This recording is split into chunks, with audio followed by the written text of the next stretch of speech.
Good morning. Look at this here.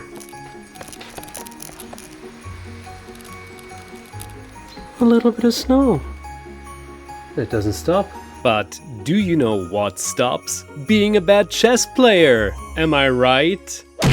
To recap, from today on I will train chess for at least 2 hours a day to win a tournament 30 days from now as the lowest rated in my group. And, as I figured out in my last video already, I need a plan. I need a plan. So here is what I worked out for the next month. Tactics have to be done every single day. There's no way around. Besides that, I try to focus on openings, middle games, and end games. Now it is time to choose a couple of Fritztrainers. My colleagues and the experts gave me some advice and ideas on what to look for. Well, we have a couple... Oh goodness. Oh gosh. So many! Well, we have tons of Fritztrainers. A few moments later. Alright, I found some. Time to download them. 1 hour later. This is my selection. Below this video is a link to the article where I have listed all Fritztrainers I want to watch. What? 1 eternity later. At least the important essentials. Nonetheless, I try to focus on the Sicilian Dragon by Chris Ward the most, to learn an entirely new opening. I also marked the holidays. Yeah, I probably won't spend this time learning chess, but rather spending it with family and friends. The same applies to the New Year, so I have to technically deduct 5 days, which then leads to a true 30-day journey. The question is, can I truly commit to this? It is December after all, and there are so many other things to do. Meet up with the family, visit Christmas markets, watch some cool movies at home for extra cozy time, and as I mentioned, the holidays themselves.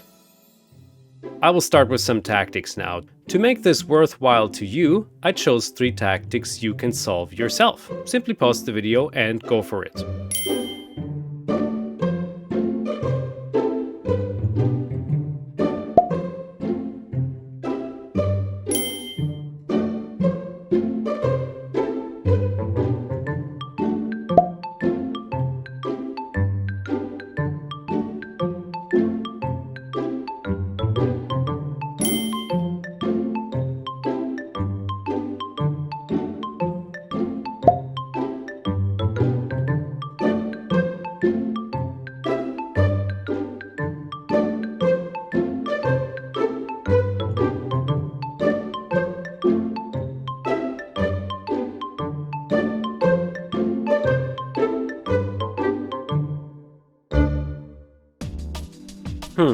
I love statistics and I have ChessBase 17 and the Mega database. So what can we do with it? Why don't I create something fun? I will prepare an opening repertoire of all players who signed up for the tournament. That will probably be a couple of thousand games. This is how I do it.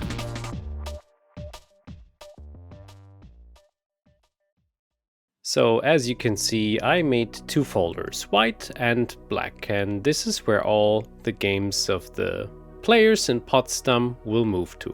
All the white openings and all the black openings. And here is a group of all players in my group, or at least a lot of them. There's probably some still joining. Let's just take, for demonstration reasons, just a random name. I copy and paste it. And then I open the Mega database. There it is, and of course the magic field is down here, the search. Everybody knows how to use it. I just paste it in, and there we have the name. Boom. Now all the games are listed here, but I only want the white ones. There they are. Now I press Ctrl A, right click, output, database, and white. Boom. And this I do, of course, for the black games. Here all of them are black. Boom. Oops, wrong. Boom. Right click, output, database, and black. I hope I don't mix it up, but yeah, this can always happen. Yeah, and this I do with all of the players. So here we go.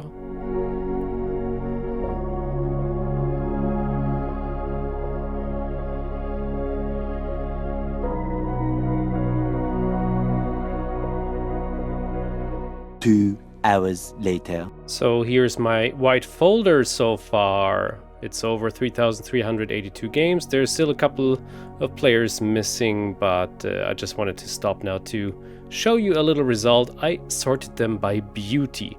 Now, beauty doesn't necessarily mean that all those players in the group B from 1900 to 2100 really are beauty games, because obviously grandmasters sacrifice and do this very well. Here it could just be that somebody is by accident leaving a queen hanging and it's taken. But still, I think it's funny enough. Now let's just, for the sake of it, let's just take a look at, for example, let's take this game here.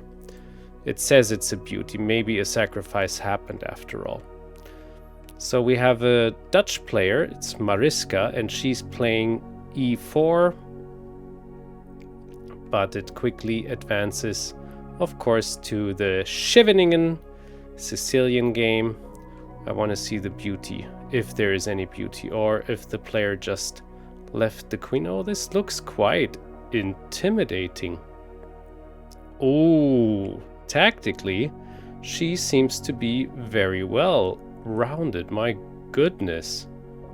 Okay, well, she has a title as far as I know. Wow. Oh, this looks like mate almost. Ooh, what? Okay, ladies and gentlemen, that is freaking cool.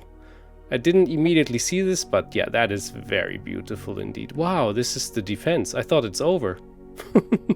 Whoa, my goodness. Are you kidding me? No, wait a second. I can't believe it. That's a checkmate. Almost. I thought, like, wait a second, she can just take with the queen. But no, not at all. Okay, I have to keep an eye out for her. Hopefully I don't face her. So, but that's just one little part of the fun. Now, the real fun begins in the mega database. So what I do is I right click. Of course, I convert to CBH2, which I've already done. Otherwise it wouldn't be possible. And now I click on opening reference.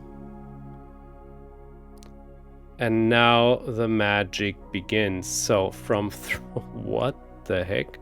From 3,300 games, 2,000 played first e4. That I didn't expect. I mean, yeah, of course, it's the most popular opening, but by such a large margin, d4 is rarely ever played.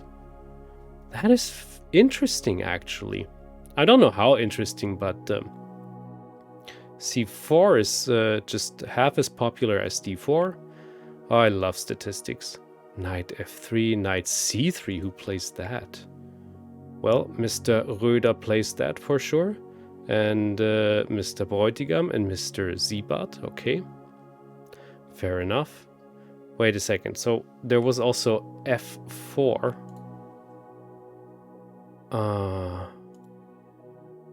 Mr. Geldner and Mr. Siebert. Wow, Siebert again! So he definitely likes funky openings. Let's see, g4. Okay, we don't have to pay attention for this. Yeah, and how do they continue after the Sicilian? Does anybody want to play the dragon? It seems so. A couple of hundred at least like to do this. Okay. So Finn-Helms. Oh no, Mariska de Mi. The one with the beauty game.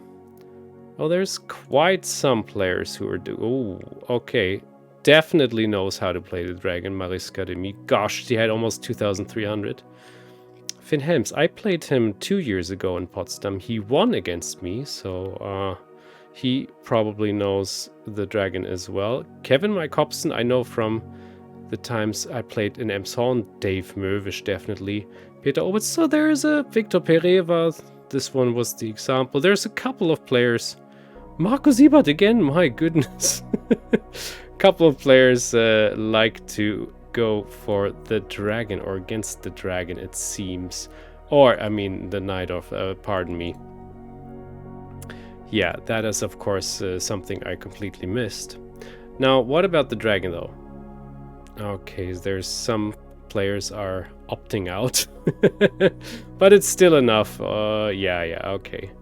Good, yeah. So, I have a titsy tiny chance, but there's actually not many who go for that. I so hope I can play the dragon. Let's see. What about black? Now, I will, of course, flip the board. The shortcut is Control F. I love it. It's my favorite shortcut of all shortcuts, I think. So, what do the players play against e4? Oof. Almost equally e5 and c5.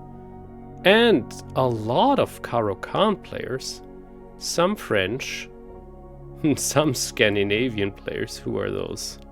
Let's take a look. Bräutigam, Bus, Kurt, Marco Siebert again. My goodness! Will he ever leave this sphere? All those crazy openings. How fun. d6, knight f6, g6, b6. Oh, I so hope somebody would play b6 against me. It's my favorite opening. Oh well. The hope is little. So let's see. e4, e5, knight f3. Okay, knight c6, bishop c4. Look at that. Much more popular than the Ruy Lopez in this class of 1900 to 2100. Yeah, so, ladies and gentlemen, as you can see, I cannot stop. It's so much fun to do this for me. I doubt there's many players who are similarly interested in all those statistics, but to be honest, I can spend the whole Sunday with this, and I think I might even just do this. I know it's a little bit of a waste of time, but I enjoy it, so why not? Okay, I guess we forward to the end of the week and have a look at the improvements, if there are any. 1 week later. There are improvements. What exactly? I'll show you next time.